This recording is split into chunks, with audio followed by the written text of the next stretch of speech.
మనమందరం కుటుంబ సభ్యులం. నేను ఒక్కటి బహిరంగంగా చెప్పదలుచుకున్నా,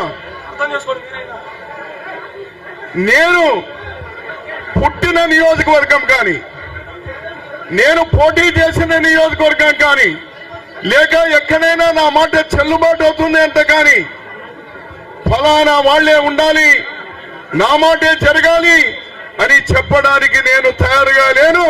షర్మిలమ్మకు నేను ప్రారంభం చేస్తున్నాను.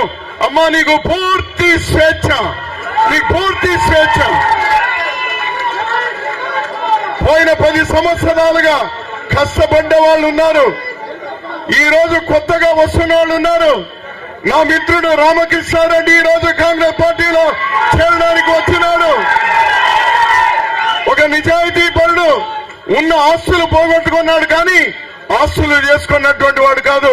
ఇలాంటి వాళ్ళు ఇంకా చాలా మంది ఎదురు చూస్తున్నారు. ఈ పెద్దలందరితో కూడా టచ్ లో ఉన్నారు, మాతో కూడా ఉన్నారు. నేను కూడా కోరుతా ఉన్నాను, దయచేసి రాజశేఖర రెడ్డి గారితో పనిచేసిన వాళ్ళు, ఇందిరమ్మతో పనిచేసిన వాళ్ళు, రాజీవ్ గాంధీతో పనిచేసిన వాళ్ళు, సోనియా గాంధీతో పనిచేసిన వాళ్ళు, రాహుల్ గాంధీతో పనిచేసిన వాళ్ళు ఏదో కారణాలతో పక్కన పోయినా దయచేసి మీరందరూ వెనక్కనండి. మనం అందరూ కలిపి ఏం జరుగుతోంది ఈరోజు ఈ రాష్ట్రం? బీజేపీ. నేను అభినందిస్తా ఉన్నాను మా రుద్రరాజు గారిని, అతని ఇది బాగా జనంలోకి తీసుకెళ్లాడు. బి అంటే ఏమి నాకు వినపడలా? ఓ భారతీయ కాదా? ఓ ఓ చాలా స్పీడ్ గా ఉన్నారే మీరు. జే అంటే ఏమి? ఓ జనతా కాదా? పి అంటే ఏమి? స్వామి, చాలా ఎక్కించినావు నువ్వు అందరికీ, నువ్వు మొత్తం మంది ఎక్కించినావు స్వామి. నువ్వు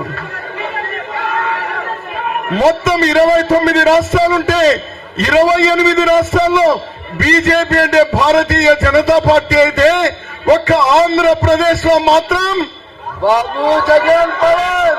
గట్టి చెప్పు. బాబు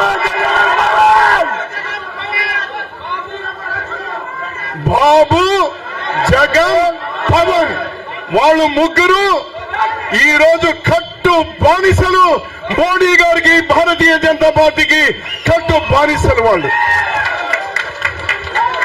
వాళ్లకు ఓటు వేయడం అంటే బీజేపీకి ఓటు వేయడమే.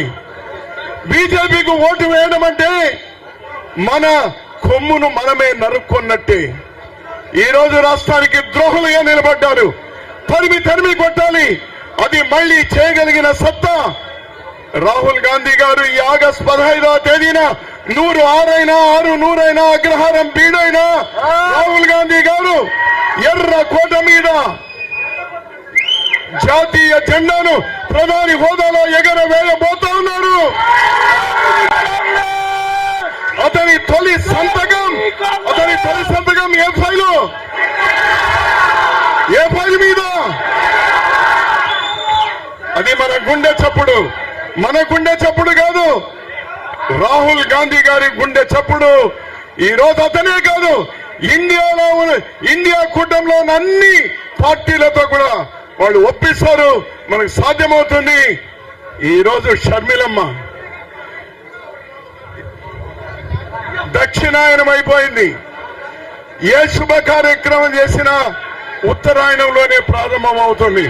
ఉత్తరాయణంలో ప్రారంభమైంది, ఈరోజు శుభం ప్రారంభమైంది. అప్పుడే వణుకు పుట్టుతా ఉంది, అప్పుడే వణుకు ప్రారంభమైంది.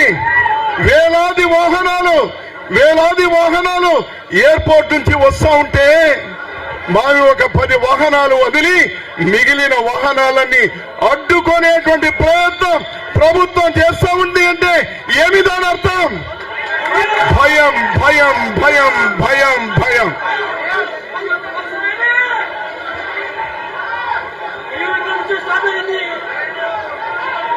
నేను ఎక్కువ మాట్లాడకుండా పెద్దలందరూ కూడా చాలా మంది ఉన్నారు.